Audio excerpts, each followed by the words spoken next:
নমস্কার, রসনার বাসনাতে আমি আবার একটা নতুন রেসিপি করে দেখাবো, হেলদি।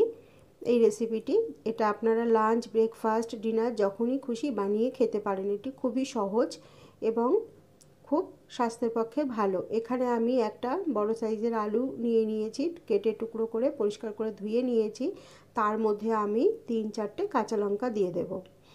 আর আর এক বাটি বড় দানার সাবু আমি আগের দিন ভিজিয়ে রেখেছিলাম, সেটা দিয়ে দেবো। এখানে চাইলে আপনারা ছোট দানার সাবুও দিতে পারেন। আমার কাছে বড় দানার সাবু ছিল, তাই আমি বড় দানার সাবুটা দিয়েই এটা বানাচ্ছি। এবার এটার মধ্যে আমি কোনো রকম জল দেব না, জল ছাড়াই এটাকে আমি মিক্সিতে বাটবো। এতে স্বাদ মতো আমি নুন দিয়ে দিচ্ছি, আর রঙটা চেঞ্জের জন্য আমি 1 চামচ হলুদ দিয়ে দিচ্ছি। এখানে চাইলে আপনারা হলুদ নাও দিতে পারেন। ছোট 1 চামচ হলুদ দিয়ে দিলাম, আর স্বাদ মতো দেব চিনি। এখানে আমি 2 চামচ চিনি দেব। চিনিটাও আমি স্বাদের জন্য দিচ্ছি, আপনারা যদি চান চিনিটা না দিতে পারেন। এবার এটাকে আমি পেস্ট করে নেব, কোনো রকম জল দেব না, জল ছাড়াই এটাকে আমি পেস্ট করব। কারণ আলুর মধ্যে একটা জল ছিল আর সাবুনটাও ভেজানো ছিল, তাই জন্য এখানে আমি জল না দিয়েই এরকম পাতলা ব্যাটারটা হয়েছে। এর মধ্যে এবার আমি আরও সুস্বাদু বানানোর জন্য একটা মিডিয়াম সাইজের ক্যাপসিকামকে কুচিয়ে নিয়েছি, সেখান থেকে 2 চামচ আমি ক্যাপসিকাম কুচি দিয়ে দিলাম। আর দেব পেঁয়াজ কুচি, একটা মিডিয়াম সাইজের পেঁয়াজকে কুচিয়ে নিয়েছি, সেই পেঁয়াজ কুচিটা এর মধ্যে আমি পুরোটাই দিয়ে দেব।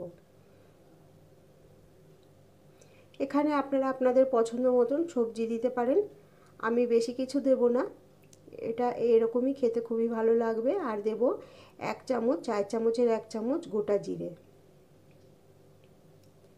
আর একটা মিডিয়াম সাইজের আমি গাজরকে কুচিয়ে নিয়েছি, সেই গাজর কুচিটাও দেব। গাজর কুচিটা দিয়ে ভালোভাবে মিশিয়ে নেব, কারণ আগেই নুন মিষ্টি দেওয়া ছিল, আর নুন মিষ্টি দেওয়ার কোনো রকমের দরকার নেই। দিয়ে ভালোভাবে এটাকে আমি মিশিয়ে দেব।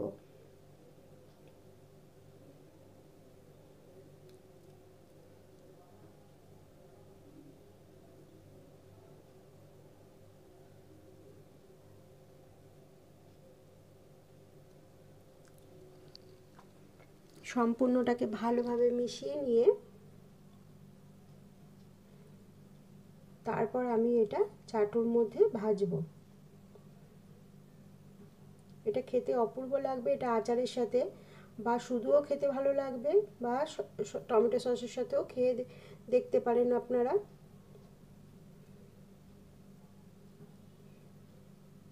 এবার আমি গ্যাসের উপর একটা চাটু বসিয়ে দেবো, সেই চাটুটাতে আমি গরম হয়ে গেলে পর এটার মধ্যে আমি তেল ব্রাশ করে দেব। খুব সামান্য তেল আমি ব্রাশ করে দিচ্ছি।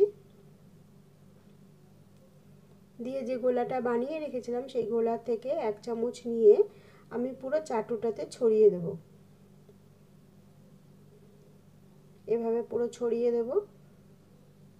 এটার এক পাশ ভাজা হয়ে গেলে পর আমি আরেকটা পাশ উল্টে দেব। এভাবে হালকা করে আমি ছড়িয়ে দেবো, একটা পাশ ভাজা হলে বোঝা যাবে।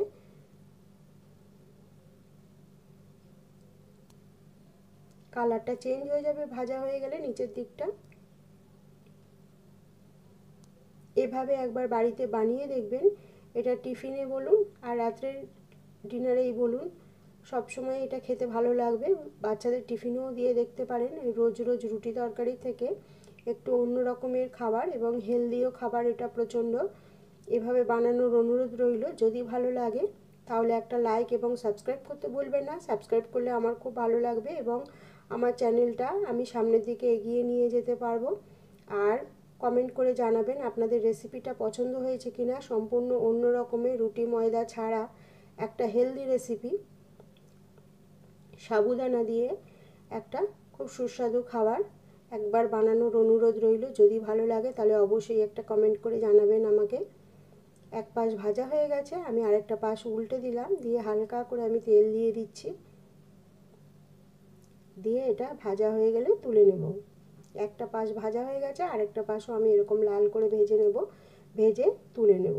এভাবেই আমি সমস্ত মিশ্রণটা দিয়ে এরকম রুটি করে নেব।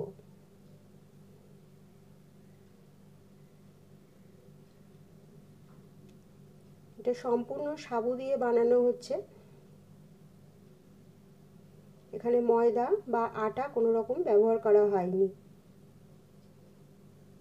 একবার আপনারা এভাবে বাড়িতে বানিয়ে দেখবেন। তৈরি হয়ে গেছে।